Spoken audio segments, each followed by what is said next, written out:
அனைவருக்கும் வணக்கம். புதுசா இப்ப பாத்தீங்கன்னா டிஎன்எஸ்டிசி, அதாவது தமிழ்நாடு போக்குவரத்து கழகத்துல இருந்து ஒரு 3274 வேக்கண்ட்டுக்கு கால்ஃபர் ரிலீஸ் பண்ணியிருக்காங்க. இது கடந்த முறை போல இல்லாம இந்த முறை என்ன பண்ண போறாங்க அப்படின்னா, ஒரு 3 வகை தேர்வு முறை வச்சு தான் செலக்ட் பண்ணி ஜாபுக்கு கொண்டு வர போறாங்க. ஸோ அதனால இதுக்கு கவர்மெண்ட் ஜாபுக்கு போகணும், அதாவது போக்குவரத்து கழகத்துல கவர்மெண்ட் ஜாப் போகணும்னு நினைக்கிற டிரைவர், கண்டக்டர் பணிக்கு போக விருப்பம் உள்ளவங்க இன்னையிலிருந்து, இன்னைக்கு 21ஆம் தேதியில இருக்கும், இன்னையிலிருந்து அடுத்த மாதம் ஏப்ரல் 21ஆம் தேதிக்குள்ள அப்ளிகேஷன் ஓப்பன்ல இருக்கும். அதுக்குன்னு சொல்லி www.rsbus.tngov.in ஒரு வெப்சைட் கொடுத்துருக்காங்க. அந்த வெப்சைட்ல இப்போ போய் நீங்க செக் பண்ணா கூட அப்ளிகேஷன் ஓப்பன்ல தான் இருக்கு. ஸோ அந்த அப்ளிகேஷனை ஃபில்அப் பண்ணி இந்த எக்ஸாமுக்கு ரெடி ஆகலாம். இந்த எக்ஸாமுக்கு நாம என்ன பண்றோம் அப்படின்னம்னா, ட்ரைனிங் கொடுக்குறோம், ரிட்டன் எக்ஸாமுக்கான ட்ரைனிங் கொடுக்குறோம். அந்த ட்ரைனிங் பத்தின டீட்டெயில் வேணுன்றவங்க கீழே ஒரு கான்டாக்ட் நம்பர் போகும், அந்த கான்டாக்ட் நம்பர்ல தொடர்பு கொள்ளுங்க. சரி, இப்போ வாங்க இந்த கால்ஃபரை பத்தி பார்ப்போம். இப்போ இந்த TNSTC, Tamil Nadu state transport corporation தான் என்ன பண்ண போறாங்க அப்படின்னா 3274 காலி பணியிடங்களை அறிவிச்சிருக்கிறாங்க. இது இப்போ டிரைவர், கண்டக்டர் பணிகளுக்கான பணியிடங்களா அறிவிக்கப்பட்டிருக்கு. ஸோ தமிழ்நாடு முழுக்க 8 போக்குவரத்து கோட்டங்கள் இருக்கு. இந்த 8 போக்குவரத்து கோட்டங்கள்ல கோட்டங்கள் வாரியா காலி பணியிடங்கள் எத்தனை இருக்கு அப்படிங்கிறத நான் அடுத்த வீடியோல சொல்றேன். ஸோ இதுல வந்து பாத்தீங்கன்னா இப்ப 8 கோட்டங்களை சேர்ந்தவங்க எல்லாருமே இருப்பீங்க. அப்போ என்ன பண்ணா போதும் அப்படின்னா, உங்க கோட்டத்துக்கு வேற ஒரு கோட்டத்துல இருந்து வர வேண்டிய நபர்கள் வர முடியாது. அதனால இதுல வந்து உங்க கோட்டத்துக்கு நீங்க இந்த இவங்க சொல்லக்கூடிய கிரைட்டீரியாலாம் உங்கள்ட்ட இருந்ததுன்னா உங்களுக்கு காம்படிஷன் ரொம்ப கம்மியாயிரும். ஓகேவா? அப்புறம் என்ன சொல்றாங்க அப்படின்னா, இதுல வந்து நாங்க ரிசர்வேஷனா ஃபாலோ பண்ணுவோம். எப்படி வந்து தமிழ்நாடு கவர்மெண்ட் ஜாபுக்கு எப்படி ரிசர்வேஷன் ஃபாலோ பண்றாங்களோ அந்த மாதிரி ரிசர்வேஷனையும் ஃபாலோ பண்ணுவோம் அப்படின்னு சொல்லியிருக்காங்க. ஸோ அதனால 8 கோட்டங்களுக்கு இதை வந்து எடுக்கிறாங்க. ஸோ இதோட எக்ஸாம் பேட்டர்ன் எப்படி இருக்கும் அப்படின்னா, ஃபர்ஸ்ட் ஒரு ரிட்டன் எக்ஸாம். இதுல வந்து மேக்சிமம் பார்த்தீங்கன்னா ஜிஎஸ், அப்புறம் வந்து டிரான்ஸ்போர்ட்ஸ் பத்தி, அதுக்கப்புறம் மேத்தமெட்டிக்ஸ் பத்தி, இந்த மாதிரியான இது இருக்கும். இதெல்லாம் நாங்கள் உங்களுக்கு சொல்லி கொடுத்துருவோம்.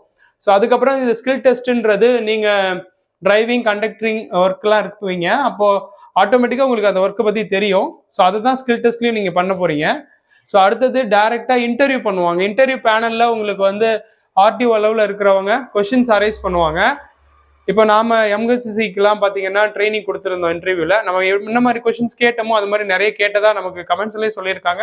நம்மளுடைய ஸ்டூடெண்ட் செலக்ட் ஆகி உள்ள போனவங்களுமே சொல்லிட்டு தான் வந்தாங்க. ஸோ அதனால இது நேர்காணலும் நம்ம நடத்தி கொடுத்துருவோம்.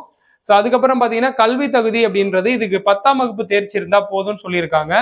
அதுக்கப்புறம் பிற தகுதிகள்னு சொல்லிட்டு சில இது கொடுத்துருக்காங்க. இப்போ இதுக்கு என்னன்னா ஹெவி லைசன்ஸ் நீங்க வச்சிருக்கணும். இப்போ டிரைவிங் போஸ்டிங் அப்ளை பண்றீங்கன்னா ஹெவி லைசன்ஸ் கண்டிப்பா இருக்கணும்.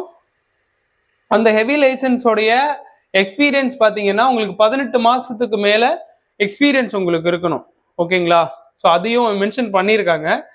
அதுக்கப்புறமா இப்போ ஒருவேளை நீங்க கண்டக்டர் பண்ணிக்கோ விண்ணப்பிக்கிறீங்கன்னா அதுக்குன்னு கண்டக்டர் லைசன்ஸ் வச்சிருப்பீங்கல்ல, அந்த லைசன்ஸ் இருக்கணும்.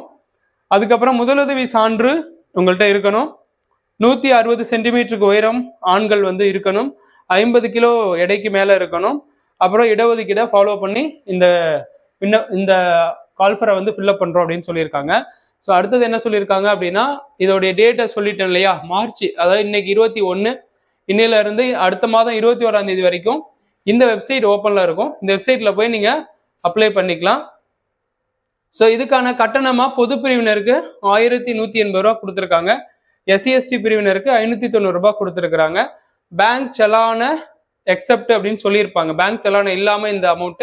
ஸோ ஒருவேளை பேங்க்ல போய் நீங்க பே பண்ணணும் அப்படின்னா அதுக்கு தனியா ஏதாவது கமிஷன்ஸ் இருக்கும், அதையும் பார்த்துக்கணும் நீங்க. ஸோ அதுக்கப்புறம் இதோடைய ஏஜ் லிமிட் பார்த்தீங்கன்னா 24 வயதுக்கு மேற்பட்டவர்கள் தான் இதை விண்ணப்பிக்க முடியும். 24 வயதுக்கு உள்ள இருக்கிறவங்க இதுக்கு அப்ளிகபிள் கிடையாதுங்க. ஸோ அதனால இந்த வேக்கண்ட்டை இன்னும் ஒரு 1 மந்த்ல இந்த அப்ளிகேஷன் க்ளோஸ் ஆயிடும். ஸோ அதுக்கப்புறம் விரைவில் தேர்வு வைப்பாங்க. அந்த தேர்வுக்கு தயாராக வேண்டியவங்க இந்த மாதிரி பேட்டர்ன் எல்லாம் ரெடி பண்ணிட்டு தயாரானீங்கன்னா இந்த ஆண்டுக்குள்ளேயே உங்களுக்கு ஒரு அரசு பணி கிடைக்கும். ஸோ இதோடைய இந்த கோட்டங்கள் பத்தின வீடியோவை அடுத்த வீடியோல சந்திப்போம். நன்றி.